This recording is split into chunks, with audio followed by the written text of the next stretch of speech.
네, 의석을 정돈하여 주시기 바랍니다. 성원이 되었으므로 감사 속계를 선언합니다.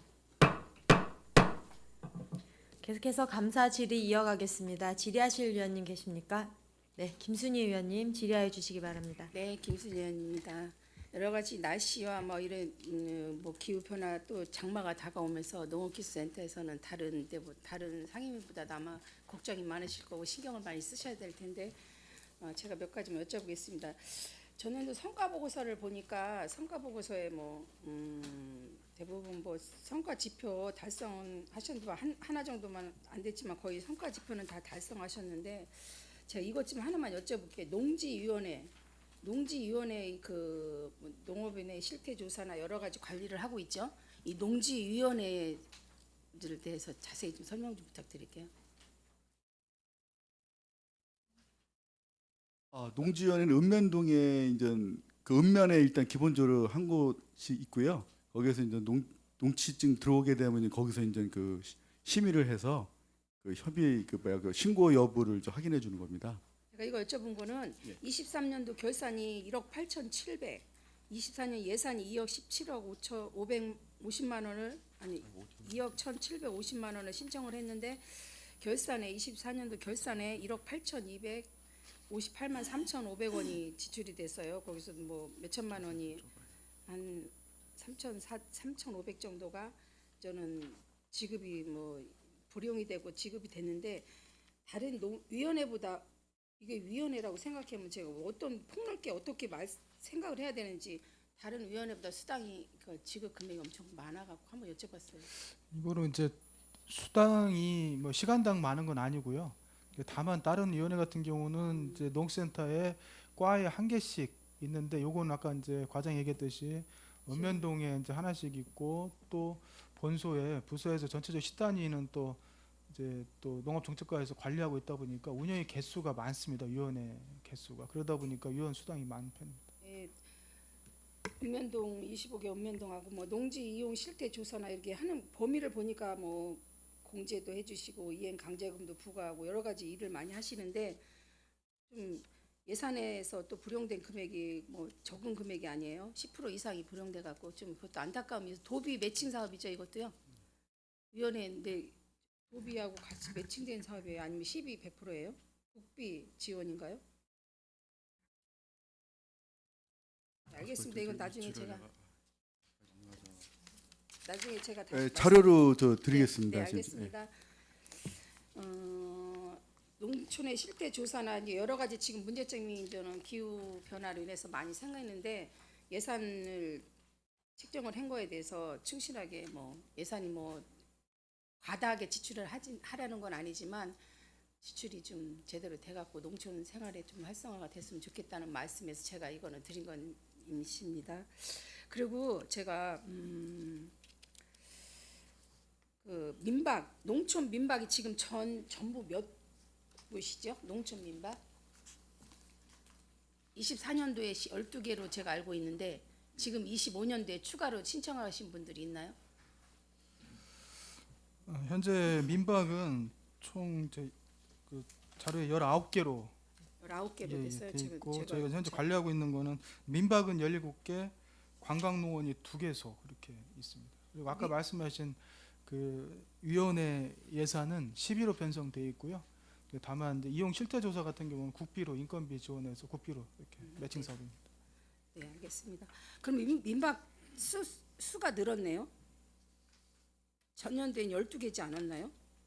전년도 제가 저기 당 초에 업무 보고 받을 때 12개에 대해서 검사하는 거를 하루에 할 수 있냐고 제가 여쭤본 것 같은데 일단은 그거는 다시 말씀드리고 농촌 민박은 뭐 농촌 지역과 준농촌 지역에 거주하는 단독주택이나 다세대 주택 대부분인데 단독주택이 더 많죠. 다세대 주택보다도 단독주택이 그 활용하시는 분들이 더 많잖아요. 농촌 지역 특성상 주로 이제 단독으로 되어 있습니다. 농촌 민박의 활용도는 어떻게 되는? 24년도에는 민박을 찾는 분들이 대부분 외국인 근로자들이 많이 사용을 하시나요? 아니면 외지에서 많이 와서? 이제 민박은 약간의 관광성이 있기 때문에 이제 이건 근로자들이 숙소로 활용되는 게 아니고 일시적으로 이제 그 지역에 와서 이제 뭐 일종의 체험하고 또 이제 잠을 자고 이제 그렇게 가는 걸로 이렇게 알고 있습니다. 제가 전년도에 12개소를 이건 왜 그러냐면 이게 농촌 민박 안전관리 지원 사업 도비 매칭 사업이에요. 도비가 30%, 시비가 70%인데 작년도에는 40만 원이에요. 그 큰 금액은 아닌데 40만 원 안전관리가 됐는데 올해는 35만 원으로 이제는 25년 요구액이 35만 원, 5만 원이 줄었어요. 근데 안전관리라는 게 지금은 또 제가 알아보니까 12개에서 17개로 늘었어요. 또 저는 민박은 17개, 그 다른 뭐 2개 해갖고 19개라고 그러셨는데 이게 19개를 한꺼번에 하루에 안전검사를 할 수 있나요? 35만 원 갖고 그 17세 7개에서 하는 게 아니고요. 2개에서만 하는 겁니다. 안전관리 검사는요? 예, 예. 근데 제가 알기로는 전년도에는 12개를 한꺼번에 한다는데 보니까 2개소만 왜 2개소만 하죠?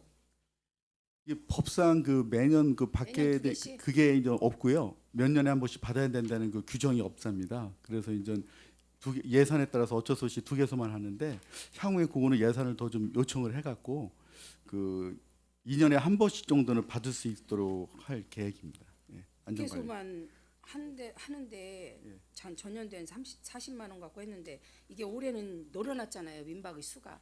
근데 이거는 좀 시에서 다른 방향으로 생각을 하셔서 안전관리인데 소방이나 전기나 그의 모든 보일러 같은 거를 다 관리를 하셔야 되는데 2군데만 한다는 건 또 더군다나 이런 뭐 다세대나 아파트 같은 데도 아니고 단독주택 같은 거는 아무래도 취약하잖아요.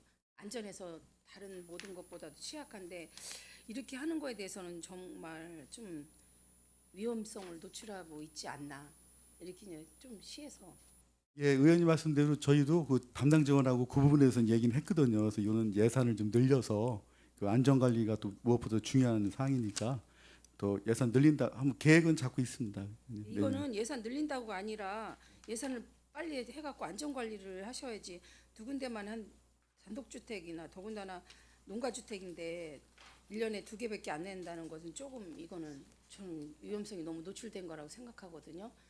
평택을 찾는 분들에 대한 안전성이나 모든 시민의 안전 불감증도 해소하기 위해서 이거는 빨리 추경해 해갖고 안전 검사는 철저히 해주셨으면 좋겠습니다. 새로 그러면 작년에 12개였는데 새로 17개 민박 17개로 늘어났으면 새로 된 7개는 그 안전점검은 들어가기 전에 다 애초에 다 하시고 확인을 하고 그다음에 허가를 내시는 건가요? 이거 허가를 내주시는 건가요?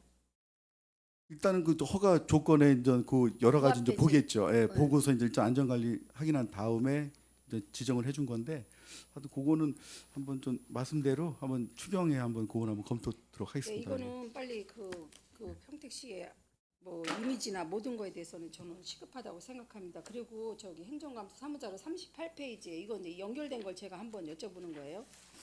민원사항 처리 지연 및 불허가 처리 내용에서 보면은 그 민박이 여기 있어요. 농촌 민박 사업자 폐업 신고 단순 지연. 이 폐업 신고 같은 거는 그 지연될 이유가 있나요?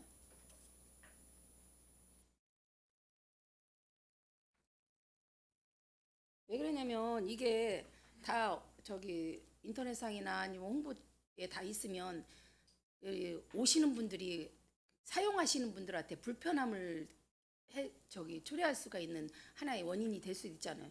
폐업 신고 같은 거는 빨리빨리 처리가 돼야 되는 거 아닌가. 더군다나 평택시의 이미지에도 하나 부각이 될 수가 있으니까 이런 거는 빨리 좀 처리해 주셨으면 해갖고 이거는 제가 여쭤본 거예요. 최대한 저희가 이제 네네. 담당자 교육을 통해서 기한 내 처리하도록 하겠습니다. 네네. 그리고 제가 이제 또 하나 농작물 피해 보험에 대해서 좀 여쭤보겠는데 저희가 농작물 피해 보험이 자부담이 20%죠? 자부담이 10%인가요? 20%인가요? 20%. 예, 20%. 20%인데 농작물 피해 전년에도 이제 앞으로는 이 자꾸 위기 기후 위기 하는데 이제 기후가 이렇게 여름에도 우박이 내리고 예측할 수 없는 게 환경 때문에 이제는 앞으로는 이런 사례가 많이 일어날 것 같은데 작년도에는 보험을 가입하신 분들이 평택시에는 거의 40%밖에 안 되죠. 그분들은 자부담이 어려워서 가입을 못 하시는 건가요? 작년도에 이제 1,156명이 이제 가입을 했고요. 면적으로는 그냥 5,220 헥타르니까 전체 우리 농경지 면적이 전체로 12,000 헥타르 정도 되니까 네, 반 조금 안 된다고 보시면 되겠습니다. 그러면 농작물 피해 보험을 가입하신 분들은 오롯이 농작물에 대해서 피해를 입거나 뭐 그러면 떨어지는 과수나 아니면은 뭐 그런 피해를 입으면 그분들은 거기서 보장을 받으시잖아요. 그렇죠. 특이하게 따라서 보장 범위가 좀 다르고요. 범위가 예. 그래서 일부 농가들이 특이하게 추가되에 따라서 보험료가 좀 올라가다 보니까 그걸 꺼려서 이제 안 하신 분들이 꽤 있었습니다. 그래서 2022년도 같은 경우는 제가 약 한 888명, 900명 정도가 안 됐었는데 그 다음에부터 이제 좀 인원이 많이 늘었거든요. 그래서 재해가 좀 현실화되다 되면서 이제 그래도 이제 많은 분들이 이 부분에 대해서 관심을 가지고 지금 가입을 하고 있는 추세라고 생각이 됩니다. 보험을 가입하신 분들은 그나마 얼마 정도의 본인들이 보상을 받는 혜택이 있지만 보장을 하나도 보험을 가입하지 않으신 분들은 재난지원금에서 보장이 되나요? 국가에서 이제 NDMS 국가 재난 시스템에 입력을 이제 해서 거기에서 이제 만약에 이제 재난 지역이라든지 안 그러면 정부에서 이 부분은 보상해야 되겠다 그러면 이제 거기서 최대 5천만 원까지 이제 지원이 되고요. 그런 경우에는 이제 보험 가입한 분들은 제외가 되고 이제 또 그 일정 기준 이하인 분들은 시에서 또 판단해가지고 그분들은 또 별도로 또 저희가 지원하고 있습니다. 그러면 시에서 재난지원금 보험을 가입하지 않으신 분들은 재난지원금을 지급하는 금액이 시에서 자기부담금을 좀 줄여주는 금액하고 차이는 재난지원금 지급하는 게 더 크지 않을까요? 저는 모든 농민들이 자부담의 부담이 커갖고 보험 가입을 꺼려 하신다면 뭐 보험 금액이 일반 보험보다는 어마어마하게 클 거라고 저는 생각해요. 뭐 과수 피해 뭐 여러 가지 측면에서 그렇다면 저희 평택시의 자부담이 20%잖아요. 그럼 타시구는 10%도 있고 그러는데 10%를 뭐 또 다른 데는 이 농업 상품권이라는 거를 돌려줘 갖고 지역에 활성화를 시키는 그런 방법도 있는데 제가 말씀드리는 것은 재난지원금을 지급을 해요. 그 보험을 가입을 안 하신 분들한테는 대규모 5천만 원까지는 도하고 이렇게 지급을 했지만 소규모 농작물을 하시는 분들은 시에서도 지급을 하는데 그 재난지원금 지급 액수가 혹시 전년도에 보험 가입을 안 해서 재난지원금 소장민하고 대장민들이 받은 금액에 대해서 지금 저 자료 좀 한번 요청을 하겠습니다. 얼마 정도 지급을 해주셨는지. 그럼 시에서 지급해주는 그 재난지원금이나 도에서 지급해주는 재난지원금의 합계액이 보면은 자부담을 낮춰주는 방법은 어떤가 그래서 여쭤보는 거예요. 자부담을 낮추고 모든 농작물을 하시는 분들이 제 보험을 가입하는 게 그렇게 유도하는 게 어떤가 그게 형평성에 맞지 않을까요? 일반적으로 어떤 재해에 대해서 피해가 봤을 때 보상해 주는 거는 유일하게 이제 농업 분야하고 소상공인 쪽이거든요. 네네. 일반 기업이나 그런 부분들은 전혀 이제 없고 사회보장제도 즉 이제 보험을 통해서 자기 피해에 대해서 복구하는 게 가장 적절하다라고 하는 게 사회 인식이 있습니다. 근데 그럼에도 불구하고 농업 분야는 좀 아까 위원님 말씀하신 것처럼 경영이 좀 악화되어 있고 또 공익적 기능이 좀 있다 보니까 그걸 또 감안해서 국가에서 그나마 80% 이제 국비하고 시비, 도비 합쳐서 이제 지원해주고 20%만 농업인이 부담하게 하고 있거든요.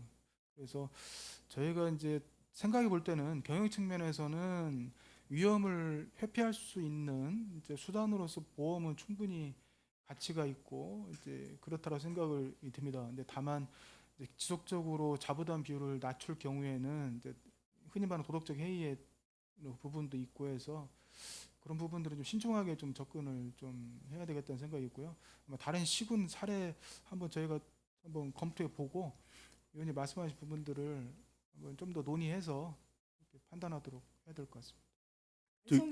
의원님 죄송합니다. 말씀하세요. 그 농작물 재봉 그 자부담 관련해서요. 제가 수정 보고 되겠습니다. 그 20%가 아니고 국비 포함해 갖고 그 10%입니다. 자부담이 10%. 예, 10%. 예. 안성 같은 데도 자부담이 이제 10% 정도인데 거기 50% 정도는 뭐 고향 상품권이라 이런 거를 지급을 해갖고 이제 바로 옆에 있는 도시니까 제가 말씀드리는 거예요.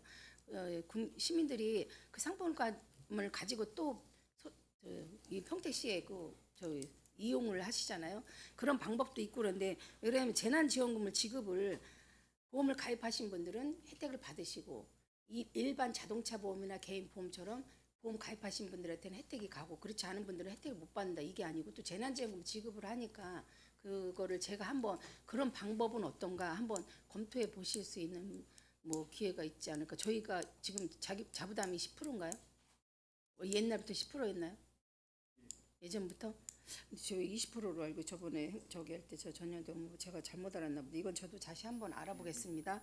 네, 그러니까 그거는 제가 그래서 좀 자부담이 10%인데도 가입을 못 하신 그렇게 그래도 어차피 농작물을 재배하시는 분들인데 그거는 또 소장님 홍보 좀 많이 하셔야 될 것 같아요. 예, 10이나 알겠습니다. 12도 다 하나에 나가는 금액이 적지는 않을 것 같아서 제가 얘기해 보는 겁니다. 네, 그거는 그것 좀 아까 말씀하신 대로 다른 지역 사례 한번 또 살펴보고요. 논의하도록 하겠습니다. 그리고 저 정책과에서 하나만 더 여쭤보겠습니다. 농업 경영 컨설팅 사업이 이제 2년 연속 지급이 안 됐어요. 2023년 이제 1,500만 원 예산이 잡혔는데 집행 잔액이 제로예요. 농업 경영 컨설팅 사업은 농업인들에 대해 좀 더 뭐 거기 사업 자체에는 돌봄 서비스나 이런 거가 다 들어가 있는 거죠. 이거 설명 좀 해주시겠어요? 그 돌봄 서비스라기보다는 이제 아까 컨설팅이라는 부분인데 농가 경영을 하는 과정에서 어떤 부분을 개선하면 이제 경영 효율이 올라간다든지 농가 소득이 증대되겠다는 부분들을 찝어서 이제 농가에게 알려주고 또 실행하도록 하는 거거든요. 근데 이 부분이 좀 이제 비용이 이제 농가분 들어가다 보니까 대부분 이제 신청을 했다가도 안 하는 경우도 있고 해서 제가 그래서 이제 아마 예산이 안 나가는 걸로 알고 있습니다. 여기에 스마트팜, 이거 농촌 컨설팅에 뭐 농촌에 대한 여러 가지 활성화나 여기 스마트팜도 같이 들어가 있나요? 이제 그 부분은 꼭 집어서 말씀드릴 수는 없지만 기본적으로 시설하우스 농가들이 이제 많이 컨설팅 신청하게 되면 그 대안으로 이제 스마트팜 전환이라든지 아니면 기존 시설들의 보완 이제 그런 부분들은 이제 포함되고 있습니다. 그 신청자가 이 일인이 자기의 부담이 커서 이게 못 하시는 건가요? 근데 그 전에 22년도에는 다 지급이 됐었거든요. 근데 갑자기 뭐 23년, 24년도에 갑자기 현저하게 뭐 안 되는 이유는 그만큼 농업인들이 여러 가지 방면으로 본인들이 받을 수 있는 혜택이 많아서 그런 건지 그러면 정말 여기 스마트팜 운영 지원이 또 따로 있어요. 제가 보니까 그렇죠. 스마트팜이랑 운영 지원이 100%를 해갖고 2025년 요구액도 7천만 원 있는데 이제는 이게 중복되는 게 많아서 농민들이 뭐 신청을 안 하시는 건지 그러면 이거 한번 모든 게 다 하나하나 다 정책이 필요해서 세우시긴 하셨는데 2년 동안이나 정책 집행률이 제로예요. 제로고 농민들이 원하지 않는 사업이라면 실효시켜도 괜찮지 않나 해갖고 제가 여쭤본 거예요. 여기저기에 너무 많은 동일한 사업이 너무 많기 때문에 그런 거 아닌가. 그런 건 뭐 사업에 대해서 조금 정리하셔도 되지 않을까. 이것저것 한번 살펴봐야 되지 않을까 해갖고 여쭤보는 거예요. 농업기술센터에 사업이 엄청 많잖아요. 제가 보니까. 이제 내년도 예산 편성하면서 의원님 말씀하신 부분들 한번 면밀히 검토해서 사업의 중복 여부라든지 국도비 매칭 사업이다 하더라도 우리 안 맞는 부분들은 제가 좀 조정해가지고 편성하도록 하겠습니다. 네, 알겠습니다. 농업기술센터 저기 뭐 사업률이 엄청 많고 또 농업인들한테 꼭 필요한 게 하나하나지만 또 필요한 사업을 하고 실효성이 없다고 생각하면 좀 안타까움이 있어서 제가 여쭤봤습니다. 네, 농업정책과 여기서 마치겠습니다. 네, 김순희 의원님 수고하셨습니다. 선생님 제가 한 가지만 여쭤보려고 하는데요.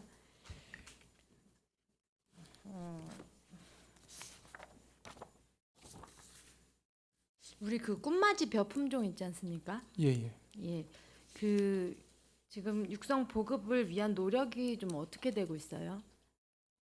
꿈맞이는 2017년도에 처음 이제 그 관련된 이거 우리가 슈퍼잉 쌀단지의 기존에 이제 고시가리하고 추청벼가 있었는데 정부에서 외래 품종에 대한 이제 보급종을 서서히 이제 감축하겠다라고 하는 정책이 이제 실효가 되면서 거기에 대응해서 우선적으로 경기도 농업기술원과 이제 개발한 품종이 꿈맞이가 되겠고 1차적으로 그래서 그 부분은 이제 추청벼를 대체하기 위해서 일단 시작을 했고요. 작년도부터 이제 본격적으로 이제 시장에 출하가 돼서 현재 최대한 저희가 이제 마케팅이라든 그런 부분들은 이제 지원을 하고 있지만 전반적으로 좀 약간 좀 유통에 기대했던 것만큼은 이제 못 미치고 있는 게 사실입니다. 실질적인 노력이나 뭐 이런 건 안 하고 계시고 대안도 없으시고. 아니 이제 꿈맞이는 기본적으로 이제 그 비료를 뿌리면 뿌릴수록 이렇게 수확량이 증가되는 품종이다 보니까 거기에 대해서 저희 기술적으로 지속적으로 그 이제 교육이라든지 그걸 통해서 적정 시비량을 위한 걸 했고요. 그다음에 특히 이제 작년도부터 단백질 분석을 통해서 이제 작년에는 이제 장려금을 이제 지급하지 않는 쪽으로 정책적으로 수단도 이제 강구하고 있고 또 올해도 지속 협의를 통해서 이제 거기에 따라 수맥과라든지 그런 부분들 차동화해서 농가들이 좀 품질 좋은 이제 꿈맞이를 생산할 수 있도록 노력을 철저히 하고는 있습니다. 좀 더 신경을 써 주시고 실질적인 대안을 좀 찾아야 될 것 같고 그 단백질 분석 시스템 예, 이게 기계로 전국 최초 도입한 거라고 알고 있는데 맞나요? 예, 그렇습니다. 실질적으로 대규모 단지에 단백질 분석을 통해서 이제 장려금 지급 여부를 결정한다든지, 그러니까 단백질 함량이 이제 품질과 직결되기 때문에 저희가 품질 유지 수단으로서 이렇게 채택해서 그 도입은 작년도부터 했지만 사실은 이제 최소 5년 전서부터 이제 농협에 보급해서 교육하고 테스트하고 해서 올해 이제 최종적으로 이제 벼일 상태하고 이제 현미, 백미 상태의 그 단백질 이제 함량 차이에 대해서 최종적으로 검정선이 나와서 이제 그 부분들은 이제 현장에 도입하는데 조금 무리가 없을 걸로 판단하고 있습니다. 도입이 된 거 맞죠? 지금 운영되고 있다라는 말씀이시죠? 작년부터 이제 예. 도입을 했습니다. 그 작년에 구입한 거부터 유지하고 운영하는데 예산 얼마나 들어요? 제가 예. 부연 설명을 좀 드리겠습니다.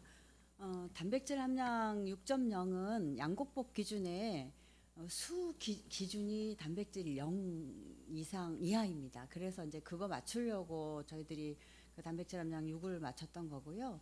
그래서 저희들이 이게 이제 특별히 단백질 함량을 6을 맞춘다 그래가지고 추가 예산은 들어가는 건 아니고 예를 들어서 6 이상이 되면은 탈락이 되기 때문에 저희들이 이제 기존에 맞췄던 슈퍼닝 쌀 단지 예산 중에서 단지 그 6 이상이 되면은 그 장려금을 못 받게 돼 있는 그런 기준이었기 때문에 추가 예산은 따로 없었고요. 대신 이제 그 단백질 함량을 적정하게 체크하기 위해서 각 농협에 저희들이 포스 기계를 보급을 했습니다. 그게 그 농협당 1,000만 원 정도로 이렇게 해서 한 4천만 원이 나갔습니다. 그리고 올해는 이제 그 단백질 함량이 원래 꿈맞이가 6.3이 기본 본인이 가지고 있는 DNA 값의 함량이기 때문에요. 그거를 낮추려고 그러면 농가 쪽에서는 비료를 줄여줘야 됩니다. 그런데 이제 수량이 떨어지면 농가 입장에서는 쌀값이 좀 줄어들어서 고품질 쌀을 만드는데 좀 억울하다 이런 생각들이 들 수 있기 때문에 대신 장려금을 작년에는 1,500원 줬던 것을 3,000원으로 상향 조정을 해서 올해부터는 그렇게 고품질 쌀로 가자 이렇게 이제 정책 저희 내부적으로 이렇게 정했고 이 단백질 함량 6.0 이상에 대한 수맥과 장려금 추가 비용은 올해 추경으로 저희들이 좀 반영을 해야 될 부분이라고 말씀을 드립니다. 이게 이제 전국 최초 사례라고 하길래 제가 좀 관심 갖고 보는데 이게 농협 그 수매 체결 건수나 증가율이나 농가 소득 기여도 같은 것들로 해서 이걸 도입함으로 인해서 어떤 구체적으로 변화한 수치들이나 자료가 있어요? 네, 일단 이제 꽃맞이 같은 경우는 이제 밥맛 테스트를 저희들이 매년 하고 있거든요. 자체적으로도 하고 그다음에 이제 한국식품음식연구회도 이렇게 공식적으로 기관을 통해서 식미 테스트를 하고 있어요. 근데 생각보다 식미 테스트에서 고시가리나 추청보다 밥맛은 상위로 나옵니다. 생각보다 뭐 농가들 단위에서는 의견이 별로 좋지는 않지만 실제적으로 데이터상으로는 잘 나오고 있어요. 그리고 자체적으로 저희가 이번에 다시 또 검사를 했을 때도 밥맛이 그렇게 나쁘진 않습니다. 그런데 이제 워낙 그 새로 품종을 바꾸다 보니까 그 신품종에 대해서 농가들이 재배하면서 재배 기술에 대한 게 본인들의 이렇게 손에 익숙지 않다 보니까 제대로 저희들이 요구했던 매뉴얼대로 농사를 짓지 않았던 부분도 일부 있고요. 또 기후가 작년, 재작년 굉장히 덥고 습하고 그래서 수발화의 문제점도 있었고 또 제때 수확을 못했던 부분도 있습니다. 왜냐하면은 RPC가 고시가리를 수매를 끝나고 나서 꽃맞이가 들어와야 되는데 작년 같은 경우에는 그 시기가 굉장히 맞물렸어요. 그래서 꽃맞이 수매한 기간이 사실은 늦춰졌습니다. 그러므로 인해서 이제 품질이 조금 나아졌던 게 안 좋아졌던 부분이 있는데 정기적으로 저희들이 꽃맞이에 대해서 1시견에 식미 테스트를 했던 데이터를 갖고 있고 그다음에 유통과에서도 꽃맞이가 이제 저희가 도입이 되면서부터 지속적으로 홍보를 하고 있습니다. 지금 꽃맞이 그거에 대한 이야기가 아니라 단백질 분석 시스템에 대해서 말씀드린 거고 네, 그것을 네. 도입해서 지금 운영하면서 네. 실제로 수매율이 올라갔다거나 네. 반영이 제대로 됐냐라고 말씀드려요. 예, 밥맛이 좋다는 네, 건 어떻게 보면 죄송합니다. 지극히 주관적인 내용일 수 있고 예. 그게 소득하고 연결이 되어야 되는 건데 농가 소득하고 연결이 얼마나 되었느냐를 여쭤보는 거예요. 네네.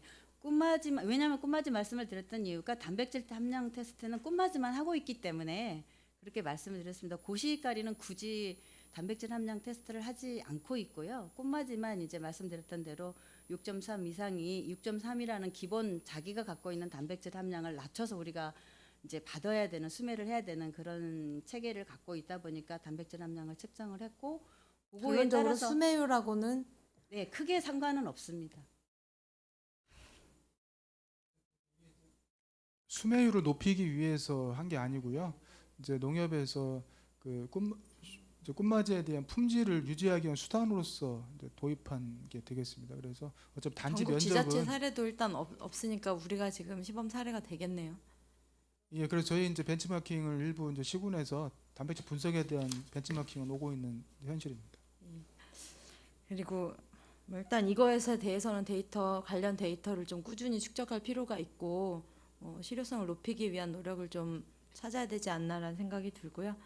그리고 전반적으로 하나만 더, 우리가 전문 농업기술 관련해서 교육이 상당히 많잖아요. 여러 가지로 종류도 다양하고. 예, 근데 그렇습니다. 이제 그 전반적인 교육을 통해서 어떤 교육 이수자들이 생기고, 근데 그 교육받는 대상자들이 신규 농업인만 계신 건 아니죠? 전반적으로 다 이제 모든 기존 예, 농업인분들이죠. 신규보다는. 대부분 이제 연초에 하는 농업인 실용교육 같은 경우는 기존 농업인들이 꽤 많은 부분 차지하고 있고요. 왜냐하면 신규 농업인 같은 경우는 워낙에 이제 수가 적기 때문에 그래서 저희가 이제 품목 아카데미라고 해서 수시로 교육을 거기에 이제 맞는 교육을 추진하고 있기 때문에 그런 경우에는 소규모로 하기 때문에 뭐 신규 농업인들 비중이 좀 높은 편이고요. 이게 지금 슈퍼오닉 농업대학도 있고, 그다음에 품목별 교육도 예, 있고, 예.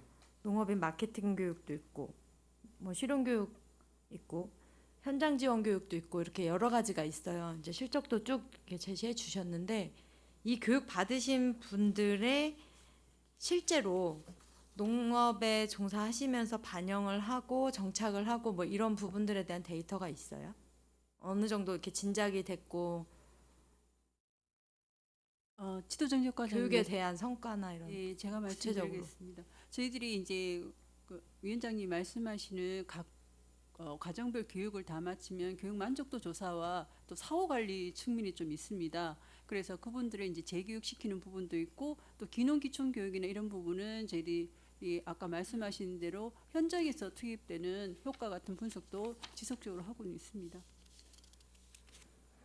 교육을 계속 같은 내용만 반복할 수도 있겠다라는 우려도 들고 그렇죠. 기존 분들에게 계속 그때마다 숙지해야 되는 부분들에 대한 교육도 물론 있을 것이고 뭐 새로운 기술이 나왔을 때는 새로운 기술에 대한 소개도 있을 것이다라는 생각은 드는데 이 교육이 뭐 프로그램마다 다르겠지만 단기성도 있을 거고 커리큘럼이 있어서 이게 다수에 걸쳐서 하는 교육도 있을 거 아니에요. 근데 다양한 교육에 대해서 우리가 지원도 하고 있는데 그게 실제로 농업에 반영이 얼마나 되고 도움이 되는지에 대한 평가는 만족도 평가가 아니라 실질적으로 좀 조사가 필요하지 않나, 어떤 네. 교육이 필요하지 않나 이런 걸 좀 한번 고민해봐 주셨으면 좋겠어요. 알겠습니다. 그리고 추가적으로 저희들이 각 농가의 농가 분석을 별도로 합니다. 이제 재정적인 부분에서 그분들이 농가 소득이 뭐 5%든 10%든 올라가는 부분을 이제 동계 장목, 하계 장목별로 또 저희들이 샘플링해서 하고 있으니까 지속적으로 그 부분도 추가해서 열심히 하도록 하겠습니다. 있습니다. 네, 계속해서 질의하실 위원님 계십니까? 예, 이관우 의원님 질의해 주시기 바랍니다. 네, 이관우 의원입니다.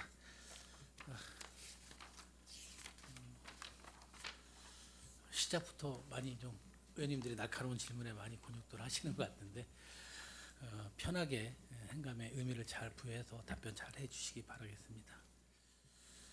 저는 행정사무감사를 하고 나서 우리 주요 시정 요구 사항을 저희들이 요구를 하시잖아요. 요구를 하잖아요, 의원님들이. 그거에 따라 우리 조치 결과라든지 앞으로 방향이라든지 그런 거를 저희들한테 알려주시는 사항들이 있잖아요. 그거는 그때만 행감 때만 저희들이 그 요구 사항을 하고 그때만 지적 사항으로 해서 그때만 결과를 내겠다는 그런 의미가 아니잖아요. 그래서 제가 한 가지 작년 행감에서 저희들이 요청한 사항에 대해서 잘 지켜졌나를 하나 한번 묻고 싶습니다. 우리 실은 그 의원님들이 질의한 내용 중에 농어시설 관련하여 설계 변경 시 합당한 사유하나요 설계 변경을 할 수 있도록 할 것, 주민 의견 등을 반영하는 경우에는 설계 당시부터 사전 조사 등을 철저히 반영하여 설계 변경을 최소화할 것 하고 요구 사항을 드렸습니다. 근데 그 처리 결과 앞으로 추진 계획에는 어떻게 답을 주셨냐 하면 설계 변경 시 합당한 사유에 하나요 설계 변경을 할 수 있도록 면밀히 검토하겠음. 주민 의견 등을 반영하는 경우 현장 확인을 통한 사전 조사 등을 철저히 반영하여 설계 변경을 최소화하겠음. 답부터 내리면 24년보다 그 행감 확인이었다. 행감 이후에 오히려 6%가 설계 변경이 증가를 해 버렸어요. 작년 행감 지적 이후에도 주민 요청에 따른 설계 변경 비율이 증가한 구체적인 원인은 무엇입니까? 저희들이 그렇게 요구했는데 주민 의견을 반영하는데 요지는 주민 의견을 반영해서 설계 변경은 이루어질 수 있다고 봐요. 하지만 그 지적 사항이 뭐냐 하면 설계 요격 줄 때부터 충분히 주민 의견을 반영해서 설계를 시작하다 보면 불필요한 예산 낭비를 하지 않을까 하는 지적 사항을 했어요. 근데 결과적으로 또 6% 정도 증가를 했단 말이에요. 그 원인에 대해서 한번 설명해 주시기 바라겠습니다. 이제 그 부분은 저희가 이제 말씀하신 대로 지속적으로 이제 이장님이라든지 주민들하고 의견을 해서 설계에 반영은 하고 있는데요. 추진하다 보면 이게 그때는 그 주민들이 말씀을 안 하시다가 이제 공사 시행을 하면 이제 그런 부분들이 보이다 보니까 그런 의견들은 저희가 또 지속적으로 나오더라고요. 그래서 그 의견들을 반영하다 보니까 공사 건수가 많아지면 이제 설계 변경 건수가 좀 많아지고 있고요. 이제 일부는 이제 막상 시공하는 과정에서 뭐 토질 불량이라든지 그런 부분들이 발생을 하고 있습니다. 그래서 그 저희도 의원님 이제 작년에 지적해 주셨듯이 최대한 그 전에 이제 설명이라든지 의견들을 설계에 반영을 하고는 있지만 미처 이제 그 공사 진행 중에 또 추가되는 주민 의견들은 나오고 있어서 그 부분도 지속적으로 저희가 노력을 해 나가도록 하겠습니다. 그러니까 단순히 그 민원이 발생하면 그 설계 변경을 수동적으로 해서는 안 된다고 봐요. 작년에도 지적을 받았는데 계속해서 지금 소장님 말씀하시면 그 부분은 개선의 여지가 없다는 투로 들릴 수밖에 없거든요. 제가 다시 한번 요구하는 사항은 설계 변경할 때 정말 사전 현장 조사를 해야 돼요. 물론 공사 진행 과정 속에서 주민 의견들이 뭐 배수 뭐 흐름을 뭐 이쪽으로 해달라 저쪽으로 해달라 흙이 내린 이런 부분이 있지만 설계 변경을 자세히 내역을 들여다보면 이게 왜 처음부터 설계 변경에 설계에 반영이 안 됐을까 하는 그런 의구심이 드는 사업들이 상당히 많아요. 그래서 이거는 정말 우리가 설계를 처음부터 어떻게 잘 하냐에 따라 정말로 예산 낭비라든지 예산 편성에 대해서 중요한 요소로 작용을 합니다. 그러니까 설계 변경을 마음을 먹고 공사를 시작을 하시면 안 돼요. 공사를 시작해서 그때 민원이 발생하면 주민 의견을 주면 수동적으로 설계 변경을 되면 되겠다. 그런 마음을 갖고 하니까 설계 변경이 매년 증가하는 겁니다. 그 부분에서 다시 한번 요구하니까 내년에는 그런 부분들이 설계 변경 요구 사항들이 사전에 미리 다 처리될 수 있도록 준비해 주시기 바라겠습니다. 네, 알겠습니다. 주로 요청되는 변경 사항들은 하반기부터 시행되는 공사에는 그 부분들 이제 먼저 살펴가지고 그 설계 반영하도록 하겠습니다. 물론 우리 평택시 전체 부서에 해당하는 사항입니다. 그런 사항이고 특히 우리 농업센터에는 토목에 대한 관련 사업들도 많이 있잖아요. 이런 부분에 대해서 좀 선도적으로 앞으로 좀 진행해 주셨으면 좋겠습니다.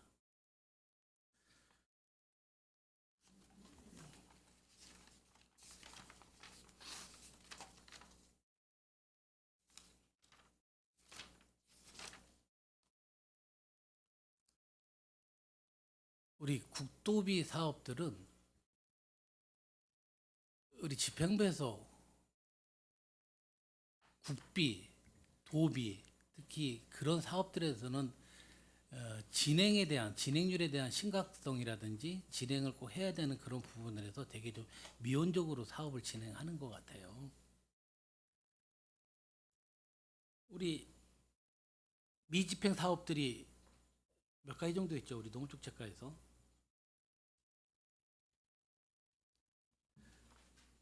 뭐 찾아보시는 시간 좀 전략하는데 제가 좀 자료 준비한 것을 좀 말씀드리겠습니다. 우리 2년 연속 전액 미집행된 농업 컨설팅 사업에 대한 부분도 실은 우리가 미집행됐죠. 농촌 돌봄 서비스 활성화 지원 사업 또한 이건 2024년 신규 사업임에도 불구하고 전액 미집행되었어요. 우리 스마트팜 ICT 융복합 확산 사업의 경우 2023년도에는 또 집행을 했어요. 2024년도에는 제가 물어보려고 했는데 제가 먼저 답을 내놓겠습니다. 우리 신청자 1인이 취소로 인해 금액이 무려 3억 5천만 원이 집행이 안 된 상황이잖아요. 일단 제가 이렇게 내용한 부분에 대해서 왜 집행이 안 됐는지 한번 설명을 부탁드리겠습니다. 그 3억 5천 부분에 대해서는 당초 이제 사업자가 이제 계획을 했었는데 이제 자부담 비율이 이제 있다 보니까 이제 이게 부담이 되셨나 봅니다. 그래서 그 어쩔 수 없이 이제 사업을 포기하셔서 이제 진행을 못한 거고요. 나머지 그 컨설팅 관련해서는 저희가 그 계속 그 접수를 받았는데 신청자가 그 없었습니다. 그래서 그 부분에서는 좀 저희가 좀 추진하는 데에서 좀 미진한 면이 있는 거는 좀 아니, 죄송합니다. 그런 거를 사전에 파악을 못 합니까? 사전에 신청자가 없는 그런 사업을 갖다가 국토비에서 신청을 해서 매칭 사업으로 받아주고 그런 부분들은 정말 좀 잘못됐다고 생각 안 됩니까? 제가 마지막에 우리 3억 5천만 원에 대한 부분들도 그럼 어떻게 개선할 겁니까? 그 차선책을 마련을 해 주셨어야죠. 이분이 포기했을 경우를 대비해서 플랜 B를 설정하든지 두 번째 대안을 가지고야지 이 3억 5천이라는 소중한 매칭 사업비를 우리 집행을 못 해버리고 어떻게 보면 버리게 된 그런 꼴이잖아요.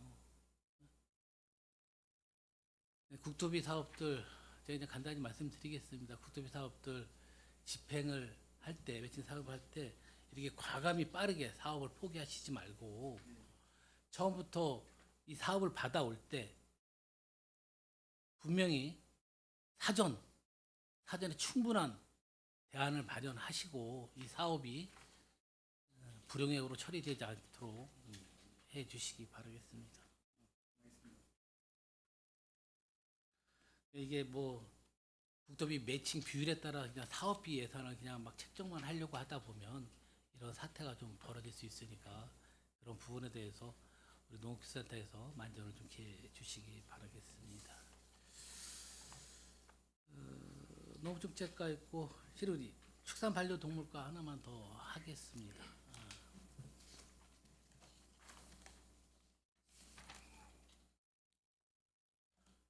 우리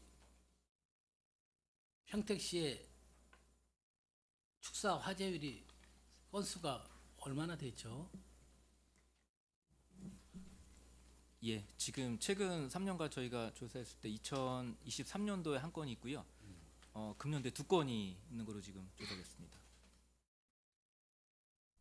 금년도에 2건.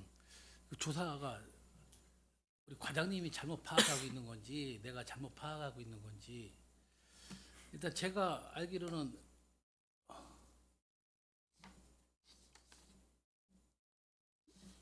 올해 2월 6일 날 우리 청부읍에서 병아리 부화장에서 불이 났죠. 예, 그렇습니다. 그거는 제외를. 네네. 그 다음에 2월 19일 날 우리 서타면 양계장에서 또 불이 났었죠. 그리고 지난달에 또 7천여 마리 폐사되는 화재가 있었죠, 오송면에. 그러면 단순히 그 3개만 해도 양계에 대한 화재 사건이 3건이 발생했는데 이런 부분이 혹시 뭐 제가 모르는 사항이라서 2건이라고 말씀해 주신 건지 한번 설명 부탁드리겠습니다. 예, 그 처음에 그 청부 고잔리의 그 부화장입니다. 그거는 이제 약간 그 우리 순수 축산이라고 보기는 이제 해서 그거는 제외하고 이제 말씀을 드리는 상황입니다. 아니 그때도 우리가 부화한 계란은 420만 개가 우리가 불에 타서 없어졌잖아요. 근데 병아리도 20만 마리가 폐사가 됐단 말이에요. 그러면 병아리를 키우는 거는 축사의 개념으로 안 들어갑니까? 일단 병아리를 까서 일단은 농장에 보내서 이제 나머지 그 산란이나 육계에서 활용을 하기 때문에 저희가 그거를 이제 말씀을 못 드렸던 거는 좀 죄송스럽게 생각합니다. 우리 뭐 오송면에 일어났던 것도 7천여 마리, 우리 서탄에서 재산 피해가 상당히 커요. 닭은 뭐 3만 마리에 상당히 많이 이런 특히 양계에 대해서 많은 화재가 발생을 하고 있는데 제가 이 화재 사진을 한번 들여다봤어요. 우리가 한번 그 조사는 해봤어요. 경기도나 전국을 통해서 우리가 비율이 어느 정도 높아요? 아직 그런 그 현황이나 이런 거는 조사되지 않았습니다. 뭐 저만 조사가 이루어져서 하는 건지 정말 상당히 높아요. 몇 배가 높은 거예요. 우리 전국 지자체 평균은 3배에 달하는 수치가 높고요. 경기도로 따져서도 2배 이상의 높은 우리 화재율이 발생을 해요. 그럼 이렇게 많은 축사물에 대해서 화재율이 발생하는데 원인 같은 건 우리가 좀 파악을 하고 있습니까? 지금 저희가 파악을 했을 때는 주로 그 전기 결함으로 인한 합선으로 확인을 하고 있습니다. 우리 축사에 대한 우리 전기 안전 점검 같은 거는 매년 실시를 하고 있습니까? 아니면 우리 소방 부서하고 협력해서 하는 그런 점검은 없습니까? 저희가 그 전기 안전 진단 강화 사업이라고 해서요. 그 이제 낙내 피해를 방지하기 위한 서지보기하고 그다음에 그 1년 동안 월별로 해주는 축사 정기 안전 진단 그 사업이 있습니다. 요거는 이제 보조 사업입니다. 그러니까 우리 축사 정기 안전 강화 사업은 이게 일부 시설에 대해서 극한된 점검이에요. 예? 그래서 제가 말씀드리는 것은 우리가 대체적인 근본적인 우리 전기 안전 시설에 대해서 우리 시에서 대책을 좀 마련해야 되지 않을까 생각합니다. 우리가 이런 축사에 대한 전기 화재율이 높은 거는 잘 아시죠? 실은 먼지라든지 분뇨라든지 그다음에 실은 닭의 뭐 날개라든지 여러 부분의 요인들이 사료라든지 이게 전기에 부합해서 화재가 많이 발생하고 있는데 정말 이 평택시의 축사율 높은 화재 비율을 우리 농업시설 때 선도적으로 또 관련 부서, 관련 기관하고 협력해서 이런 일이 발생하지 않았으면 좋겠습니다.